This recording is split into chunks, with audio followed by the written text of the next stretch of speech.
And in 1986, you signed a deal with Sleeping Bag Records. Is that what it was called? Right. Sleeping Bag Records. It was someone that my partner, Lloyd Fisher, knew. And so, okay, we had free studio time when we recorded Summertime. The reason why we went in there is because I said, we have free studio time, so let's take advantage of, so which song we're going to do? And I said, well, it's June and Summertime is just around the corner. Why don't we go record Summertime that we just wrote? And that decision, it became like my destiny.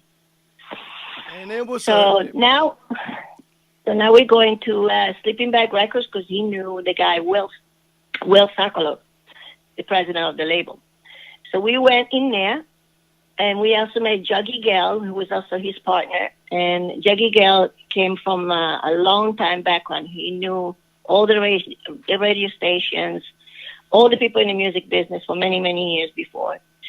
So they liked it. They liked the song. They gave it to Mintronic. And we got $1,500 advance. We thought we were rich. $1,500? You were like, yes, we're millionaires. I mean, back in the days, there was no indie labels that were doing so well yet. Right. So we saw this is what Floyd told me. It's probably the only money we're ever gonna see. So we were like happy to just get that $1,500, right? And I was surprised that actually by the time I did my first debut, I went on stage without even knowing what was coming towards me. The people already knew the lyrics of my song, and I go on stage, and the place was packed. I'm talking about thousands of people, and I was like totally surprised. Then when I walked off stage, the tears started popping out, and I started crying, and I said to my friend, "Oh my God, I think I'm famous or something." I was so innocent and naive back in the days. I was like performing with my little tutu dress. That's amazing. And so what I want to do is I want to play Summertime for everybody because I know everybody's anxious to hear it. But before I do, in the chat room right now, we have DJ DR1 from Vibe 24/7, and he wanted me to tell you that he loves you. Oh, thank you so much. Yeah.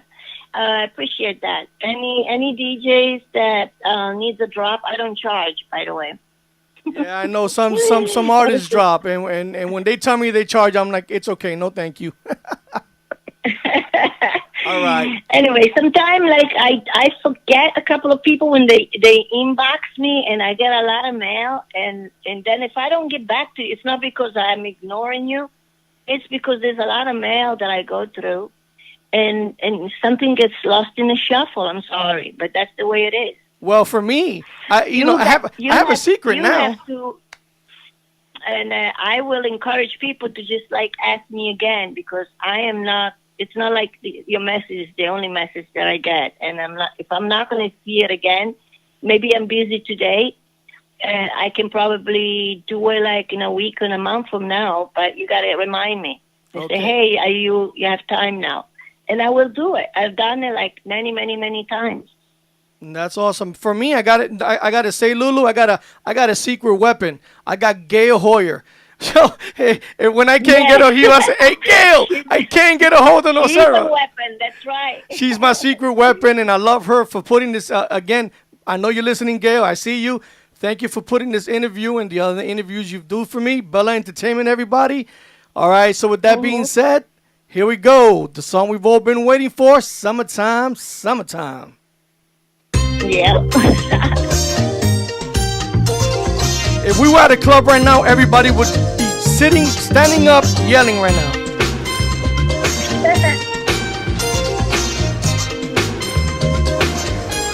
www.thefreestyleradio.com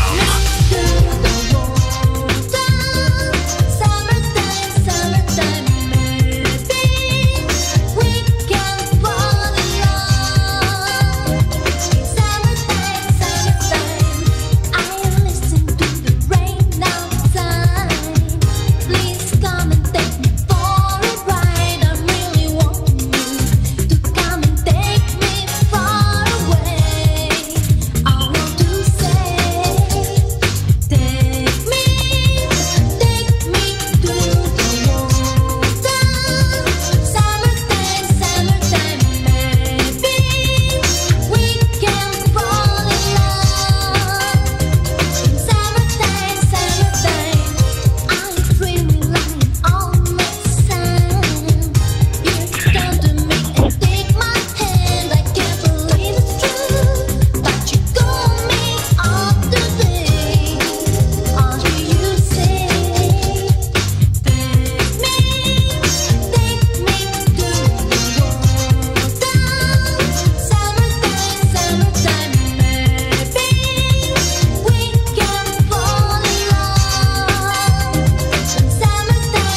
listening to Vibe 24/7.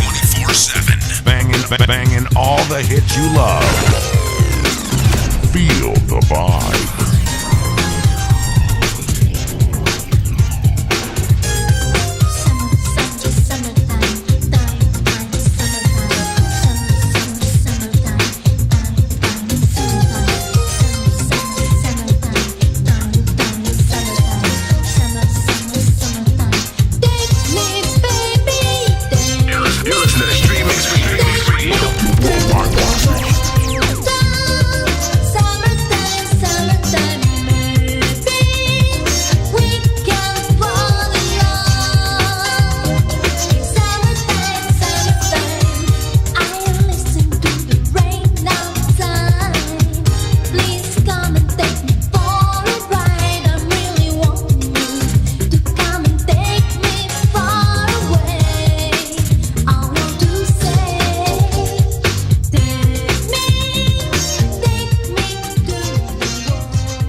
All I can say is wow. Wow, wow, wow.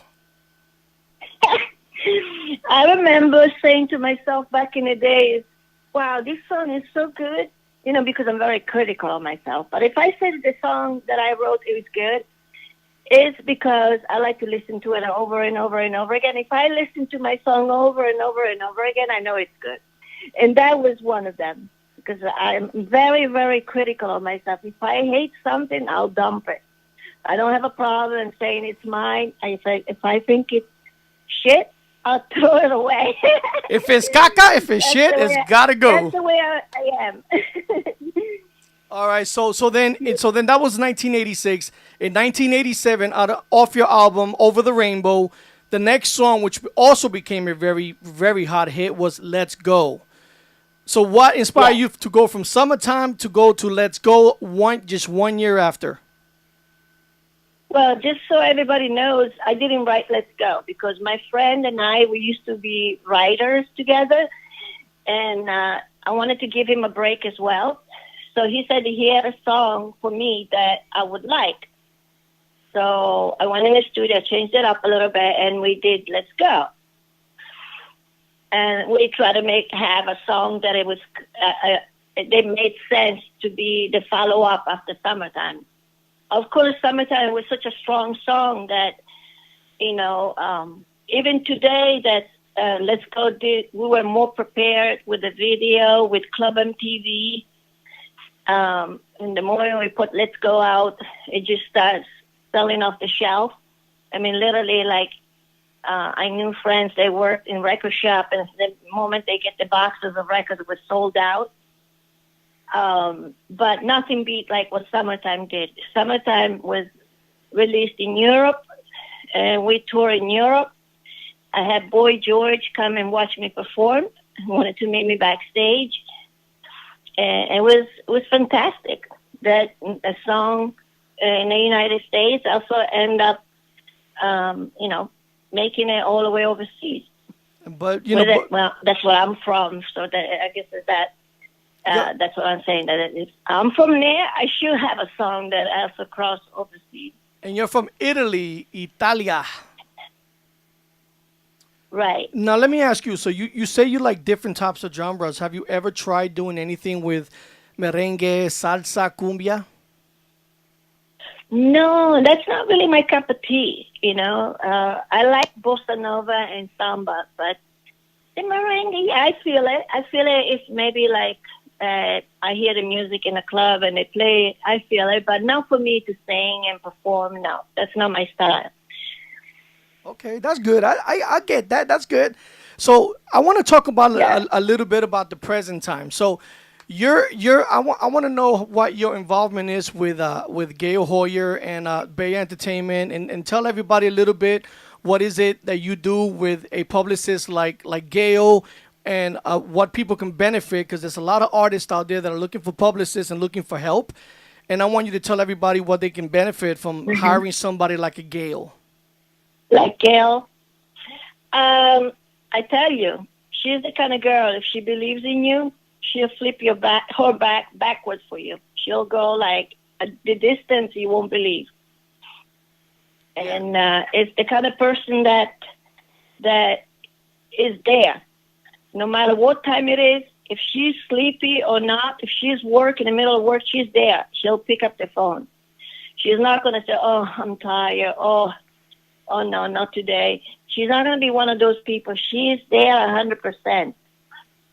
Well, one thing I know about Gail is I've known her for a while now, and she never sleeps. To me, I think Gail don't sleep. I think Gail's a bat. I don't think she sleeps. Every time. Right, I don't know how she does it. I think she sleeps for like 5 minutes. For like 5 minutes with just one eye open. I don't think she's. I bet you if you ask her, she probably haven't done 8 hours of sleep in probably 10 years. But just to remind everyone that it's not good not to sleep. You need your sleep, or otherwise your mind is going to play tricks on you. So you need your sleep. Absolutely. So this is what I want to do. I want to play Let's Go, and then I'm going to come back in and let you give out your shout-outs and tell us anything else you want to tell us. And then I know you want to enjoy your weekend, so I'm going to go ahead and play Let's Go. Everybody, this was the second hit, 1987. The album was called Over the Rainbow. Here we go. Mm-hmm.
Oh, Nocera. I mean, I know you say that Let's Go probably wasn't as big as Summertime, but for the DJs and the people that love the genre, it was just as big.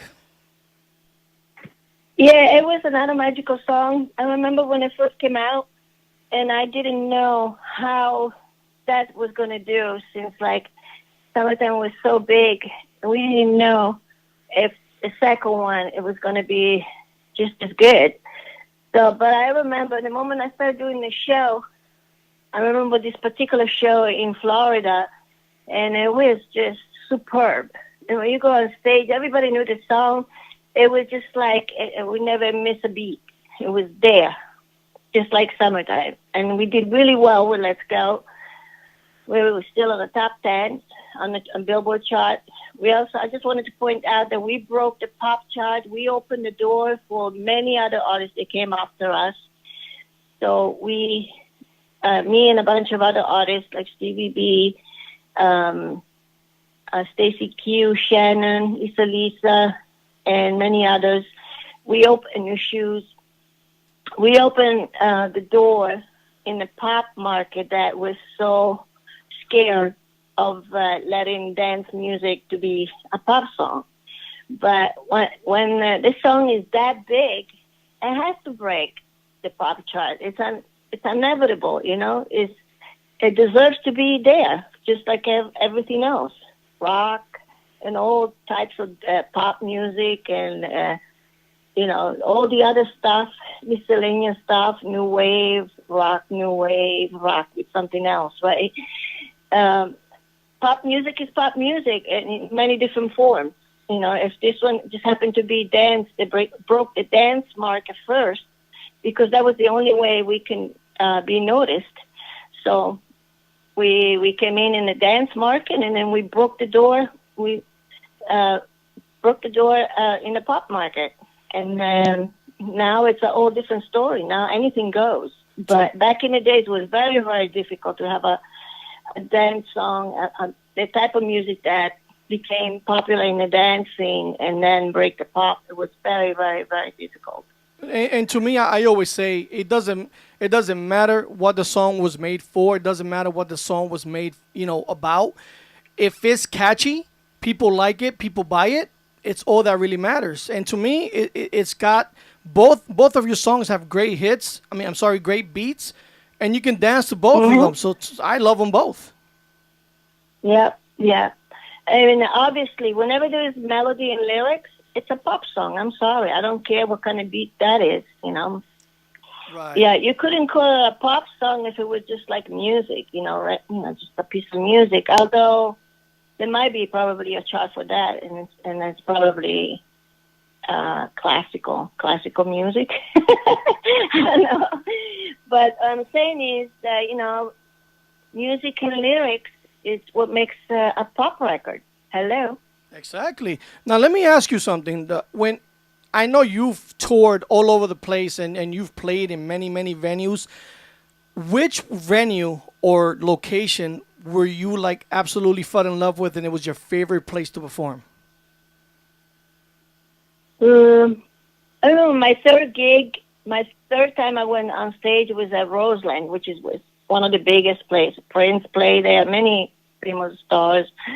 And once I reached that stage, I said, this is it. This has to be like a big hit, you know. And that's when it finally hit me hard. And I said, oh, my God, yeah, this is really happening.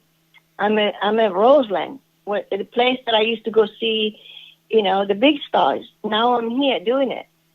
That's awesome. But I must say that the biggest audience that I ever had, it was when I went on tour with Information Society, Rock in Rio.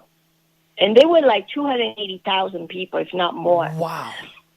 It was broadcast all over the world, MTV, VH1, from all the VH1 and MTV from all over the world. It was like, and plus all the other television shows from all over the world. It was incredible. The amount of multitude of people that were there, all squished in against each other on a rainy night. It was far out. I've never seen anything like it.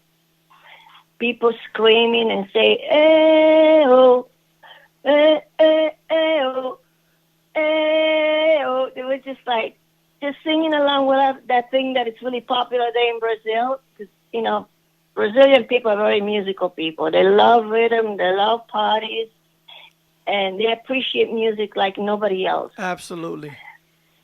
And it was pouring rainy. They didn't care because it's probably so hot anyway. They're used to, you know, the heat, the rain. It's the tropical weather. Say what? That's the tropical weather. Humidity and a lot of rain. The tropical, right, exactly, yep. So, yeah, that Rock in Rio, back in the days, it was only every 5 years, but now I think they do it more often, every year or something like that. We shared the stage. I mean, I only remember some of the artists that were there, but obviously it was like a more than 3 days event.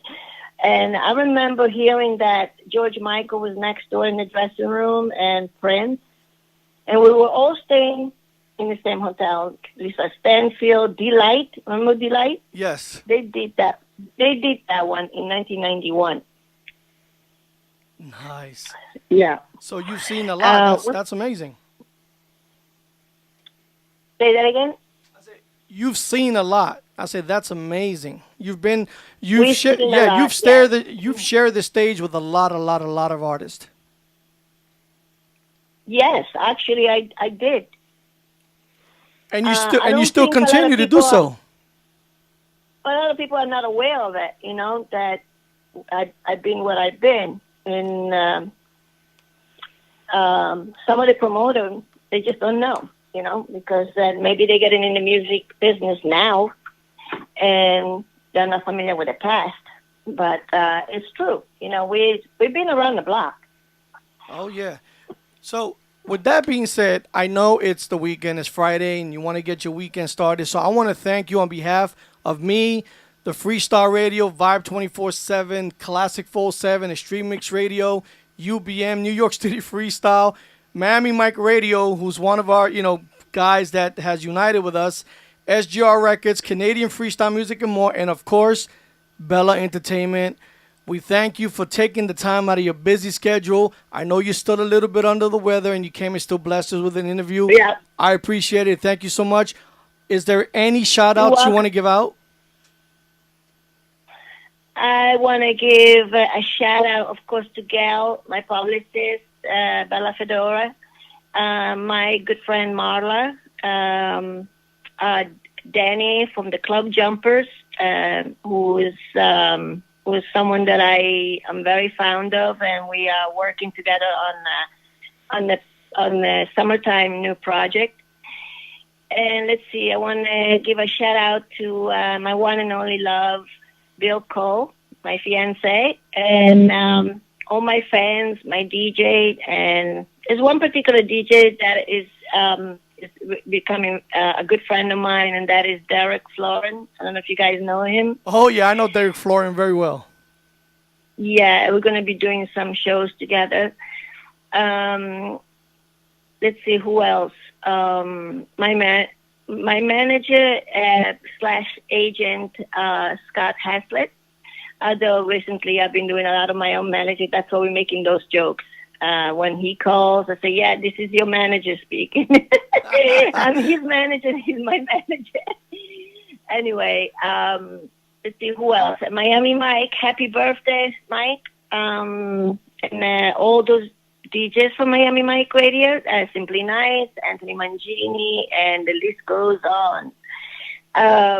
Well, of course, DJ Racer. Shout out to DJ Racer. Thank you. Yeah, I wanted to also say hello to Alan Beck, that has been working really hard to put these concerts together, and Bobby D Presents. Awesome. Thank you so much. Well, Nocera, please, I hope you get some rest. I hope you feel better. Again, thank you for coming on the show. Whenever you want to come on the show, open doors. You're welcome here anytime. Oh, yeah, one more shout out. If I don't know if anybody knows, but there is another promoter that I becoming really fond of, and that's George Trujillo. I don't know if anybody knows him. Yes, but he's doing the big show in California, August 10th. And I heard that it's going to be fantastic.